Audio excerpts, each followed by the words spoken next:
ಹೇಳಿದ್ರಿ ದರ್ಶನ್ ಅವರ ಇನ್ಸಿಡೆಂಟ್ ಆಗಕ್ ಮುಂಚೆ ನಾನು ಶೂಟಿಂಗ್ ಎಲ್ಲ ಮುಗಿಸ್ಬಿಟ್ಟಿದ್ದೆ ಅಂತ.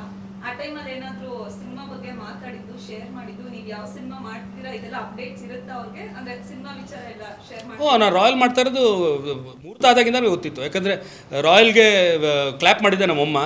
ಸೊ ಎಲ್ಲ ಗೊತ್ತಿತ್ತು ಅವ್ರಿಗೆಲ್ಲನೂ. ಯಾರು ಕತೆ ಸರ್, ನಿಜ ಹೇಳಬೇಕು ಅಂದರೆ ನಾನು ದರ್ಶನ್ ಸಿನಿಮಾಗಳು ಮಾಡಬೇಕಾದ್ರೆ ನನ್ನ ಹತ್ರ ಕಥೆನೇ ಕೇಳೋಲ್ಲ ಸರ್. ಅವ್ನಿಗೇನೋ ನನ್ನ ಮೇಲೆ ನಂಬಿಕೆ, ಇವ್ನು ಮಾಡ್ತಾನೆ, ಚೆನ್ನಾಗಿ ಮಾಡ್ತಾನೆ ಅಂತ. ನಾನು ಅವ್ರಿಗೆ ಜೊತೆಲಿ ಒಂದೇ ಕತೆ ಅಂತ ಹೇಳಿದ್ದು. ಅಂದರೆ ಪ್ರೊಡಕ್ಷನ್ ಮಾಡಬೇಕಿತ್ತಲ್ಲ, ಸೊ ಅದಕ್ಕೆ ಅಂದರೆ ನಾನು ಹೋಗ್ತಾ ಇರೋ ದಾರಿ ಕರೆಕ್ಟಾ ಇಲ್ವಾ ಅಂತ ತಿಳ್ಕೊಳಕ್ಕೆ, ಯಾಕಂದರೆ ಅವನು ಇಂಡಸ್ಟ್ರಿಯಲ್ ಸೀನಿಯರ್ ನನಗಿಂತ. ಸೊ ಅದೊಂದೇ ಹೇಳಿದ್ದು. ನವಗ್ರಹ ಕತೆ ಹೇಳಿರಲಿಲ್ಲ ನಾನು, ಸಾರಥಿ ಕತೆ ಹೇಳಿರಲಿಲ್ಲ ನಾನು ಅವನಿಗೆ. ಈವನ್ ಬುಲ್ಬುಲ್ ಮಾಡ್ತೀವಿ ಅಂದಾಗ್ಲೂ ಈ ಥರ ಡಾರ್ಲಿಂಗ್ ರೀಮೇಕ್ ಮಾಡ್ತೀವಿ ಅಂತ ಹೊರತು ಸ್ಕ್ರೀನ್ ಪ್ಲೇ ಹೆಂಗೆ ಮಾಡ್ತೀವಿ ಅಂತ ಹೇಳಿರಲಿಲ್ಲ.